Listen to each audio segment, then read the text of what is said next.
हा आहे प्रसिद्ध रणथंबोरचा किल्ला। राजस्थानमधील सवाई माधोपूर जिल्ह्यापासून 15 किलोमीटर अंतरावर घनदाट रणथंबोर अभयारण्यामध्ये हा मजबूत तटबंदी असलेला अभेद्य अशा प्रकारचा हा रणथंबोरचा किल्ला 12व्या शतकामध्ये राजपूत राजांनी बांधलेला आहे।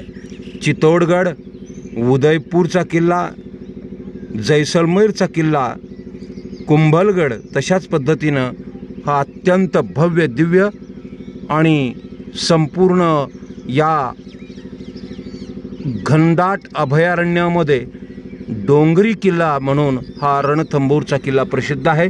पाहू शकता तुम्ही हे घनदाट जंगल आणि प्रचंड अशी दरी, या दोन दऱ्या आहेत आणि या दोनही दऱ्यांच्या मध्यामधून अशा प्रकारे प्रचंड जंगल आहे आणि या दोन दऱ्यांच्या या कड्यावर काठावर अशा प्रकारे मजबूत तटबंदी करून हा किल्ला या ठिकाणी बांधलेला आहे। मित्रांनो, धन्यवाद।